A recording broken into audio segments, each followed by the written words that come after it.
ایک موقع پر نبی پاک صلی اللہ تعالی علیہ وسلم نے ارادہ فرمایا کہ حضرت علی کو اپنا نائب بنا کے مدینہ منورہ میں چھوڑ کے جایا جائے۔ محبوب کریم علیہ السلام جب بھی تشریف لے جاتے تھے تو کسی ایک کو نائب بنا کر مدینہ منورہ میں چھوڑ جاتے۔ حضرت عبداللہ ابن مختوم رضی اللہ تعالیٰ عنہ کو بھی ایک دفعہ حضور چھوڑ کے گئے تو ایک جنگ کے موقع پر محبوب نے حضرت علی شیر خدا سے کہا کہ آپ کو میں اپنا نائب بنا کے یہاں چھوڑ کے جاتا ہوں۔ یہاں لوگ جان چھڑاتے ہیں، کام کا جب وقت آتا ہے، میدان میں نکلنے کا وقت آتا ہے تو جان چھڑاتے ہیں، اور وہ کہتے ہیں کہ باقی سارے کام لے لو، جب وقت مشکل آئے تو پھر ہمیں کام نہ بتاؤ۔ اب مشکل وقت ہے، جہاد میں جانا ہے۔ حضرت مولا علی شیر خدا کرم اللہ تعالی وجہہ الکریم کو حضور نے فرمایا کہ اس دفعہ میرا ارادہ بنا ہے کہ تمہیں چھوڑ کے جاؤں۔ تو حضرت علی کو چھوڑ کے جایا جا رہا ہے، ان کو مدینے میں رہنا ہے، میدان میں نہیں جانا۔ عام آدمی کتنا پسند کرتا ہے کہ میں آرام سے رہوں گا، لیکن حضرت علی کو اتنا شوق تھا میدان جہاد کا، اتنی تڑپ تھی ان کے دل کے اندر کہ عرض کرنے لگے یا رسول اللہ صلی اللہ تعالی علیہ وسلم، رو پڑے، کہنے لگے حضور ساری دنیا میدان میں جہاد کرے گی اور میں یہاں عورتوں اور بچوں کے پاس رہوں گا، میں یہاں عورتوں اور بچوں کے بیچ وقت گزاروں، حضور مجھے لے کے جائیں۔ تو وہاں بھی حضور نے محبت کی بات سمجھائی، فرمایا علی جب حضرت موسیٰ کوہ طور پہ گئے تھے تو اپنے بھائی جناب ہارون کو چھوڑ گئے تھے، تو تم بھی تو میرے لیے اسی طرح ہونا جس طرح موسیٰ کے لیے ہارون تھے۔ لیکن فرمایا یہ یاد رکھنا میرے بعد نبی کوئی نہیں، حضرت موسیٰ بھی نبی ہیں اور جناب ہارون بھی نبی ہیں علیہم السلام، لیکن وہ انہیں چھوڑ کے گئے تھے، میں تمہیں چھوڑ کے جا رہا ہوں۔ کہ ایک بات اپنے ذہن کے اندر بٹھانا کہ میرے بعد کوئی نبی نہیں آئے گا۔ تو ایک شخص تھا عمر بن عبد ود، 90 سال کا بوڑھا، لیکن جب تلوار لے کے میدان میں آتا تھا تو 1000 آدمی کے مقابلے میں لڑتا تھا، اور لوگ جگہ جگہ یہ کہتے تھے تو اس طرح ہے جس طرح عمر بن عبد ود لوگوں کو ڈراتا ہے، تو اس طرح ہو گیا۔ یہ اس کے ارد گرد کے لوگ اس کی مثالیں دیتے تھے۔ جنگ خندق جب ہو رہی تھی تو یہ مقابلے میں آ گیا، تو حضرت علی المرتضیٰ شیر خدا کرم اللہ تعالی وجہ الکریم بھی تشریف فرما تھے۔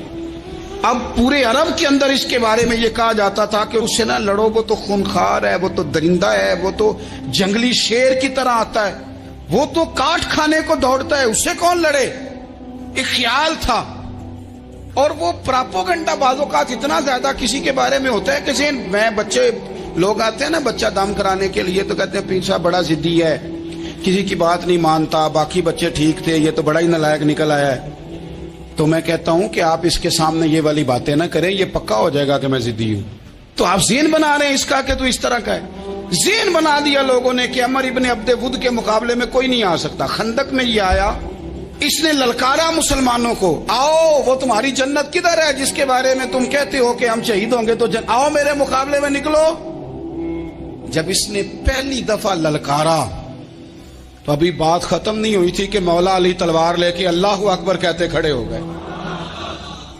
حضور نے فرمایا بیٹھ جاؤ، حضرت علی پھر بیٹھ گئے۔ وہ پھر پکارا اٹھو کوئی میرے مقابلے میں، تو مولا علی شیر خدا پھر کھڑے ہو گئے، پھر کھڑے ہو گئے۔ حضور نے فرمایا بیٹھ جا۔ ایک شخص نے کہا علی یہ عمر بن عبد ود ہیں، فرمایا مجھے پتا ہے۔ نہیں سمجھے آپ بات، میں آپ کو سمجھا کے لایا ہوں پیچھے سے کہ پراپوگنڈا کرتے ہیں نا لوگ، ہو آگے نہ جانا، یا کرنٹ بڑا زیادہ ہے، وولٹیج بڑے سخت ہیں، تو آگے نہ بڑھنا۔ بھائی کیا ہو جائے گا، اٹھ باندھ کمر کیوں ڈرتا ہے، پھر دیکھ خدا کیا کرتا ہے۔ حضرت علی تیسری دفعہ اس نے کہا نا ہے کوئی، تو حضرت علی پھر اٹھے۔ اب تو رسول پاک صلی اللہ تعالی علیہ وسلم نے تھپکی دی۔ بعض جگہ یہ ہے کہ حضور نے خود تلوار تھمائی، سر پہ امامہ باندھا، اور حضور نے فتح یابی کی دعا فرمائی۔ حضرت علی گھوڑے پہ بیٹھے نکلے، اور جب اس کے سامنے گئے تو جا کے کہنے لگا میرا پتہ ہے۔ حضرت علی فرمانے لگے تو اپنا چھوڑ، میرا پتہ ہے تجھے، مجھے تو جانتا ہے۔ کہنے لگا میں 1000 کے مقابلے میں اکیلا لڑتا ہوں۔ حضرت علی شیر خدا فرمانے لگے پتہ نہیں تو کن سے لڑتا رہا ہے، جانے وہ کون ہے جن سے تو لڑتا رہا ہے، وہ کون 1000 تھے جو تیرے مقابلے میں آتے تھے، پتہ نہیں۔ تو کہنے لگا میرا نام میری ماں نے عمر بن عبد ود رکھا ہے۔ فرمایا چھوڑ تو، میری ماں نے میرا نام حیدر رکھا ہے۔ کہنے لگا تیری عمر چھوٹی ہے، کوئی بڑا لا، فرمانے لگے یہ تو جب ہنجے میں پنجہ ملے گا تو پتا چلے گا عمر کس کی چھوٹی ہے، ابھی تو کہانیوں سے متاثر کرنا چاہتا ہے، تو چاہتا ہے کہ تو پریشر ڈالے اور میں تیری بات سنوں، تو مقابلے میں آ، ڈینگے نہ مار، کہانیاں نہ سنا، دیواریں ہلتی رہتی ہیں اور در کانپ جاتا ہے، علی کا نام سن کے اب بھی خیبر کانپ جاتا ہے، تو مقابلے میں آ، تو باتیں بنا رہا ہے، کہانیاں سنا رہا ہے۔ وہ کہنے لگا تو بچہ ہے، میں چاہتا نہیں تیرا خون بہاؤں۔ تو حضرت علی کہنے لگے میں بڑے دن سے پریشان ہوں کہ کسی بے ایمان کا خون بہایا کیوں نہیں، میرا بڑا دل کر رہا ہے تیرا خون بہاؤں۔ اس نے بڑی زوردار ضرب لگائی، غصے میں اتنا پاگل ہوا، کیونکہ اس کے بارے میں معروف تھا کہ وحشی مزاج آدمی، اتنا سخت پاگل ہوا غصے میں، اس نے اپنے گھوڑے کے پیر کاٹ ڈالے، پہلے تلوار گھوڑے کو دے ماری، اس کو کاٹ کے دوڑا۔ یہ کیوں کرتے تھے لوگ، عرب کے لوگ اس وقت یہ کام کرتے تھے کہ ہم نے گھوڑا ہی مار ڈالا ہے تاکہ ہم بھاگ نہ سکیں، کہتے ہیں نا کشتیاں جلا دی ہیں کہ اب واپس جانے کا راستہ ہی بند ہو جائے، گھوڑے کے پیر کاٹ ڈالے کہ بھاگنا نہیں، اور بڑی زور سے اس نے ضرب لگائی حضرت علی پر۔ حضرت علی نے جب روکی تو وہ ڈھال ٹوٹ گئی حضرت مولا علی، اور آپ کے امامے کو اس کی تلوار بھی لگی۔ آپ نے فرمایا دکھا لیا تو نے زور، اب میری باری ہے۔ حضرت مولا علی شیر خدا کا قد بظاہر چھوٹا تھا، صحابہ کہتے ہیں ہم دور سے دیکھ رہے تھے، اللہ اکبر کہہ کے تھوڑا سا زمین سے وہ اٹھے، تھوڑا سا اٹھے، اور پھر دوبارہ نہیں انہیں تلوار چلانی پڑی، ایک ہی ضرب لگائی اور اس کے دو ٹکڑے کر کے اسے زمین پہ پھینک دیے۔ تو عزیز دوست آپ یاد رکھیں گے اس بات کو کہ اپنی زندگی کے اندر مروب ہونا چھوڑ دیں۔ روب میں تاتاریوں نے مسلمانوں کو مروب کر لیا تھا، روب ڈال لیا تھا کہ ہم بہت بڑے لوگ ہیں، یہی آج ہمارے ساتھ بہت سارے لوگ کرتے ہیں، دلوں میں روب آ جاتا ہے، امیر رشتہ دار کا، فلانے کا، فلانے کا، پھر وہ جو مرضی کرتا ہے۔ تاتاریوں کی ایک بی بی وہ کیا کرتی، وہ 9-10 مسلمان نوجوانوں کو سڑک پہ کھڑا کر جاتی، کہتی ادھر کھڑے ہونا، میرے آنے تک ہلنا نہ، جوان ہے لیکن روب ہے نا کہ یہ بڑے وحشی ہیں۔ وہ اکیلی بی بی اندر جاتی، تلوار لے آتی، اور وہ کھڑے ہیں، وہ بھاگے بھی نہیں، اتنا ڈر گئے، ٹانگیں کانپ رہی، بھاگنے کی بھی جرت نہیں کر رہے، تسلی سے گئی ہے، تلوار لے کے آئی ہے، اور اس نے 9 جوان مسلمانوں کے گلے کاٹ دیے۔ اس روب سے نکلے باہر، نوجوانوں سے کہتا ہوں نکلو۔ اور جن لوگوں نے دنیا میں انقلاب برپا کیا وہ غریب گھروں کے تھے، وہ لوگ تھے کہ جو بظاہر کسی بڑے قبیلے سے نہیں تھے۔ آپ محنت کریں، تعلیم حاصل کریں، جدوجہد کریں، مشقت کریں، اپنی زندگی میں کچھ مقاصد کے حصول کے لیے آگے بڑھیں۔ اور اگر آپ کہیں کہ دائیں بائیں میرے فلاں آدمی مجھے یہ مشورہ دے رہا ہے، تو کچھ لوگ دنیا میں باتیں کرنے آئے ہیں، انہوں نے باتیں کرنی ہیں اور بڑا فائدہ ہوتا ہے، ان کو باتیں کر لینے دیں، ان کو کرتے رہنے دیں۔ کام کرنے والا بندہ کام کرتا ہے اور کرتا ہی چلا جاتا ہے، وہ منزل تک پہنچ جاتا ہے۔ تو حضرت علی کے مزاج میں دلیری ہے، ہمت ہے، ایک بات، اور دوسری بات دانائی، حکمت۔ یہ جو ہمارے فیصلے ہیں نا جذباتی، اور جناب آج فلانے نے یہ کہہ دیا تو میرا پروگرام یہ بن گیا، تو پھر کل کسی نے اور کچھ کہہ دیا تو میرا پلان اور بن گیا۔ میں سب سے زیادہ ان لوگوں کے حق میں پریشان ہوتا ہوں جو سویرے کچھ اور کہتے ہیں، دوپہر کو کچھ اور کہتے ہیں، شام کو کچھ اور کہتے ہیں۔ بھئی آپ کا کوئی نظریہ ہونا چاہیے، کوئی ویژن ہونا چاہیے زندگی میں، آپ کے اندر کوئی حکمت اور دانائی ہونی چاہیے۔ اس کے لیے کیا کرنے کی ضرورت ہوتی ہے؟ اس کے لیے ضرورت ہوتی ہے کہ آپ کا ذہن ایک طرف ہو۔ میرے اسا فرمایا کرتے تھے زندگی میں ایک کام کر لو پر صحیح کر کے کر لو۔ ہم نے تو سارے کام کرنے ہیں۔ آج کل ہر بندہ صحافی ہے، ہر بندہ تجزیہ نگار ہے، ہر بندہ سیاستدان ہے، ہر بندہ ہی مفتی ہے، ہر بندہ ہی جناب واعظ ہے، ہر بندے کے پاس ہی کچھ مسئلے۔ اس کا نقصان یہ ہے کہ کسی کے پاس بھی کچھ نہیں۔ وہ کسی درویش نے کہا تھا کہ جب سب لیڈر ہوں تو سمجھو کوئی لیڈر نہیں، کیونکہ سارے جو لیڈر ہو گئے۔ میرے عزیز ایک طرف ذہن کو رکھیں اور اپنے اس کام میں کمال پیدا کریں۔ حضرت مولا علی شیر خدا کو اللہ نے حکمت دی تھی۔ نبی پاک صلی اللہ تعالی وسلم کے صحابی حضرت عبداللہ ابن مسعود رضی اللہ تعالیٰ عنہ فرماتے ہیں، امام ابو نعیم نے لکھا ہے کہ حضرت عبداللہ ابن مسعود فرماتے ہیں نبی پاک صلی اللہ علیہ وسلم نے فرمایا اگر حکمت کے 10 حصے کیے جائیں نا، دانائی کے 10 حصے کیے جائیں تو اس میں سے 9 حصے اللہ تعالیٰ نے حضرت علی کو عطا فرمائے ہیں۔ اور ایک قصہ باقی لوگوں کو ملا ہے، دانا تھے، معاملہ فہم۔ کچھ بندے بڑے منافق قسم کے تھے، تو حضرت علی اذان ہو گئی تو وہ حضرت مولا علی شیر خدا کے پاس آ گئے، اذان ہو گئی، حضرت علی نے جماعت کرانی، ان کا خیال تھا کہ آج ہم نے جماعت لیٹ کرانی ہے کسی طریقے سے۔ ہم چونکہ زیادہ باتیں، میں دوستوں سے کہتا ہوں بہت زیادہ خبریں نہ دیکھا کرو، بہت زیادہ بھی چیزیں نہ سنا کرو۔ آپ تو میرے بھائی موبائل کے اندر چلے جائیں گے، باہر کی دنیا تو اور ہے، تو تھوڑا باہر بھی نکلیں تصویروں سے، تھوڑا باہر بھی آئیں، دیگر معاملات بھی دیکھیں۔ ہمیں بڑے بڑے اچھے لوگ زندگی میں مل جائیں گے، لیکن ہم ان کے قریب نہیں جاتے، ہم دیکھتے نہیں کہ اصل بات کیا ہے، سنی سنائی چیزوں پر زیادہ گمان کرتے ہیں۔ اب حضرت علی چونکہ بڑے دانا تھے، مسلح پہ بڑھ رہے ہیں، جماعت کھڑی کرنی ہے، اللہ اکبر کہہ رہے ہیں، بندوں کا خیال تھا نماز لیٹ کرانی ہے، نے فٹافٹ حضرت علی سے کہا کہ حضور ذرا وہ جانور تو بتائیے گا کتنے ہیں جو انڈے دیتے ہیں، اور ذرا وہ بھی بتائیے گا جو بچے دیتے ہیں۔ یہ اب کتنے کو بندہ جانور گنے، آہستہ آہستہ بندہ شمار کرے، ہو بکری جو ہے وہ بچہ دیتی ہے، مرغی انڈا دیتی ہے، اور گائے جو ہے وہ بچہ دیتی ہے، اور بطخ جو ہے وہ انڈا دیتی ہے، بندہ تو یہ گننے لگ جائے۔ تو حضرت علی شیر خدا یہاں ہاتھ ہیں، فرمانے لگے گھر جا کے گن لینا، موٹی سی بات بتاتا ہوں، جن جانوروں کے کان باہر ہوتے ہیں وہ بچے دیتے ہیں، جن کے اندر ہوتے ہیں وہ انڈے دیتے ہیں۔ اللہ اکبر، نماز کی نیت باندھ لی، تم گننا گھر جا کے۔ موٹی سی بات بتا دیتا ہوں، وہ صاحب کہتے ہیں میں حضرت علی رضی اللہ تعالیٰ عنہ کو الجھانے آیا تھا، میں خود بڑا الجھ گیا۔ یہ کیا ماجرا ہے، کیا معمہ ہے کہ دو فکروں میں انہوں نے بات کو سمیٹا اور کمال کر دی۔ کہنے لگے گھر جا کے گننا، یہاں ٹائم نہیں، نماز کا وقت ہے، پر جن کے کان اندر ہے نا وہ انڈے دیتے ہیں، اور جن کے باہر ہیں وہ جا کے حساب کرنا۔ آپ ڈھونڈ لیں، تلاش کر لیں، چلے جائیں ماہرین کے پاس، پر شیر خدا شیر ہی ہے۔ حضرت مولا علی کے جملوں میں کمال ہے، ان کی دانائی، ان کا تدبر، ان کی حکمت، ان کا فہم، ان کی فراست، ان کا کمال۔ ایک شخص بڑی دور سے آیا، اس نے کہا حضور مجھے نا لمبی باتیں یاد نہیں رہتی، دو باتیں بس بتا دیں میں عمل کروں تو زندگی بن جائے، دو باتیں۔ تو حضرت علی فرمانے لگے لمبی امیدیں نہ لگانا، لمبی امیدیں نہ لگانا، موت کا پتہ نہیں کب آ جائے۔ منصوبہ بندی ضرور کرنا آنے والی نسلوں کے لیے، اپنی ذات کے لیے لمبی امیدیں نہ باندھنا، یہ بھی کر لوں گا، یہ بھی کر لوں گا۔ ہم ریٹائر نہیں ہوتے زندگی بھر، پلان پہ پلان، پلان پہ پلان۔ تو اگر ہم پلان کر رہے ہوتے ہیں تو جو ہمارے نیچے ہوتے ہیں وہ ہمیں ریٹائر کرنے کا پلان کر رہے ہوتے ہیں۔ اولادیں تک والدین کو کمزور کرنے کے در پہ ہوتی ہیں کہ اب یہ ہٹے تو ہماری باری آئے۔ حضرت علی فرمانے لگے دو کام، ایک تو لمبی امید نہ باندھنا، اور دوسرا فرمایا اپنے نفس کی خواہش کی پیروی سے بچنا۔ دنیا میں رسوا وہ لوگ ہو جاتے ہیں جو اپنے نفس کی خواہش کی پیروی کرتے ہیں، وہ بزدل ہو جاتے ہیں جو خواہشات نفسانی کے پیچھے بھاگتے ہیں۔ یہ کام نہ کرنا۔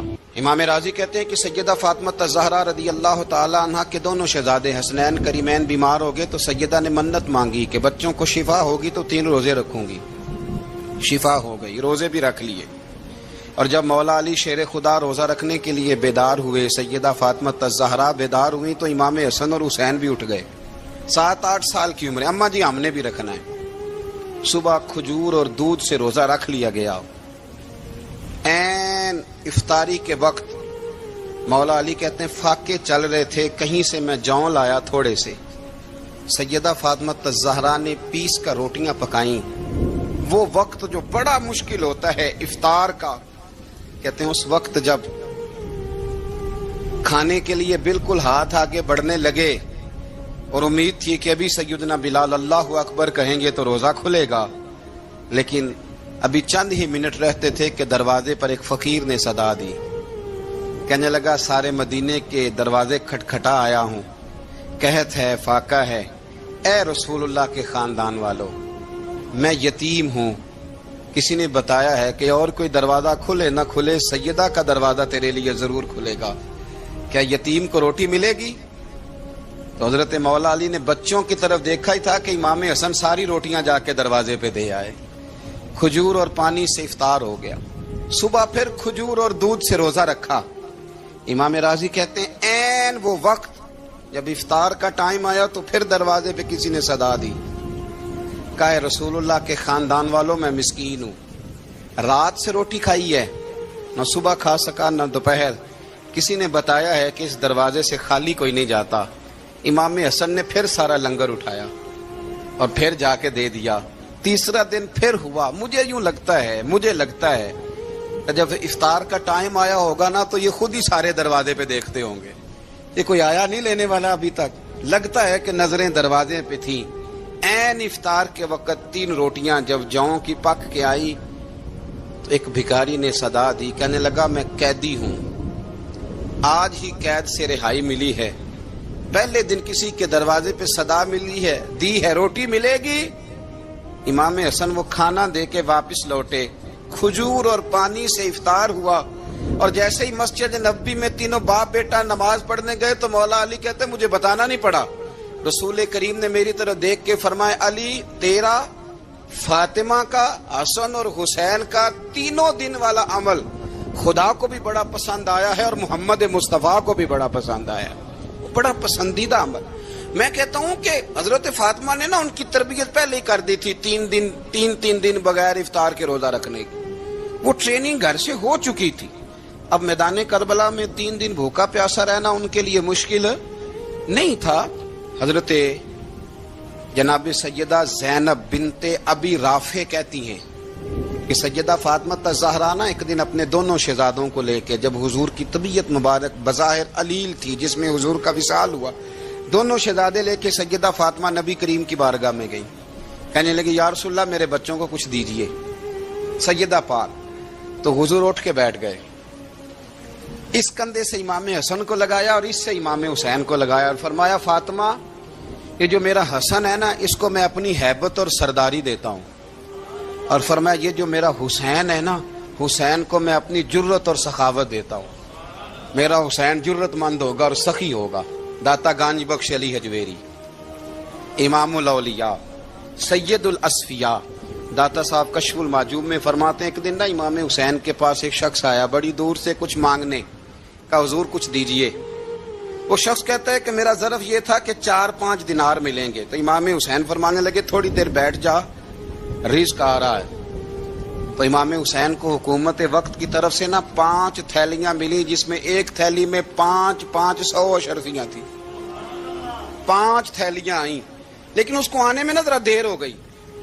وہ 5 تھیلیاں جب آئی نا تو امام حسین اس کی طرف 5 تھیلیاں بڑھا کے نا، ذرا دیکھنا میری طرف غور سے، 5 تھیلیاں بڑھا کے نا تو فرمانے لگے میاں جتنا تجھے انتظار کرایا نا اتنی ہم تیری حاجت پوری نہیں کر سکے، تو یہ نہ محسوس کرنا کہ حسین کے دروازے پہ بیٹھا بھی رہا ہوں تو ملا کیا ہے، یہ نہ محسوس کرنا۔ وہ شخص کہتا ہے جب میں نے وہ تھیلیاں کھولی اور پھر میری نظر امام حسین پہ پڑی تو میرے اندر سے آواز آئی اگر حسین ابن علی اتنے سخی ہیں تو محمد عربی کتنے سخی ہوں۔ اگر یہ معیار ان کا ہے، ان کا یہ معیار ہے، اور خود بھیک دیں خود ہی کہیں منگتے کا بھلا ہو، خود کہنے لگے جتنا انتظار کرایا ہے اتنی تیری مدد کر سکے، یہ سخاوت کا معیار تھا، یہ طریقہ تھا۔ ایک دفعہ سیدنا امام حسین رضی اللہ تعالیٰ عنہ کے گھر کے اندر نا 5000 دینار آئے، مسجد میں تھے، آپ کو 5000 دینار ملے تو امام زین العابدین کہتے ہیں کہ مسجد سے لے کر گھر آنے تک امام حسین نے 5 کے 5000 اللہ کے رستے میں خیرات کر دی۔ فرماتے میں نے کہا ابا جی 5 دینار کی گھر میں ضرورت تھی، مالاں والے سخی نہیں ہوندے تے سخیاں کل مال نہیں ہوندا، ایتھے اوتھے دوویں جہانی سخی کنگال نہیں ہوندا۔ کہا ابا جی 5 دینار کی گھر میں ضرورت تھی، تو کہتے ہیں مجھے فرمانے لگے بیٹا یہ جن کو میں نے دیا ہے نا یہ گھر کے لیے ہی دیا ہے، یہ گھر کے لیے ہی دیا ہے، جن کو دیا ہے تمہارا کیا خیال ہے، یہ باہر خرچ ہوا ہے، یہ گھر کے لیے ہی ہے۔ اس لیے کہ جب انسان دوسروں پر شفقت کرتا ہے تو اللہ اس کے گھر پہ رحمت فرماتا ہے۔ امام حسین کے مزاج میں پہلی بات میں نے ذوق عبادت کی عرض کی، دوسری بات عرض کر رہا ہوں کہ صحابہ حضرت اسامہ بن زید بڑے پیارے ہیں میرے نبی کریم کے، بڑے پیارے۔ حضرت اسامہ بن زید کے بارے میں سیدہ عائشہ صدیقہ فرماتی ہیں ان کے ناک سے اگر ریٹھ نکلتی تھی تو اللہ کے رسول اپنے دستے مبارک سے صاف کر دیتے تھے، اور سرکار فرماتے تھے کہ اگر اسامہ لڑکی ہوتا نا، ان کے غلام کے بیٹے تھے حضرت زید بن عامر، اگر یہ لڑکی ہوتا میں اسے زیور پہناتا، بڑے پیارے تھے، لیکن جب ان کا آخری وقت آیا نا تو 60,000 دینار کا قرضہ تھا۔ رشتہ داروں سے کہا، دوستوں سے کہا، یاروں سے کہا، پر قرض ادا نہیں ہو رہا تھا۔ حضرت اسامہ بن زید کہتے ہیں بڑا پریشان تھا۔ جب حد ہو گئی نا تو حضرت اسامہ بن زید فرمانے لگے جاؤ کوئی حسین ابن علی کو خبر کرو، ان سے کہو میں نا غلام ہوں آپ کے نانا کا، مقروض دنیا سے چلا گیا تو کیا بنے گا۔ امام حسین کو خبر ملی تو دوڑے آئے۔ لاجپال اس پیر کو نہیں کہتے جو تگڑا نذرانہ لے کے تو ماتھا چوم لے، لاجپال تو اس کو کہتے ہیں کہ جب ضرورت پڑے تو وہ سر پہ موجود ہو۔ حضرت سیدنا امام حسین تشریف لائے تو جناب اسامہ بن زید رو پڑے، کہنے لگے حضور میں نے نا غلامی کی ہے آپ کے نانا کی، اور اس غلامی پہ ناز ہے، اب 60,000 دینار کا قرضہ لے کے دنیا سے جاؤں گا تو میری قبر پہ بوجھ رہے گا۔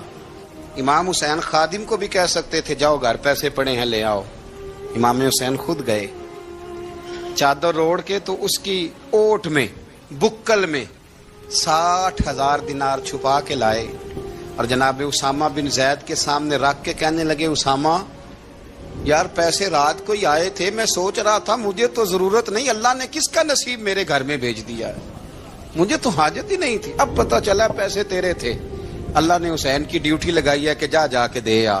حضرت اسامہ بن زید رو پڑے، فرمانے لگے اللہ آپ کو بہترین صلہ عطا فرمائے۔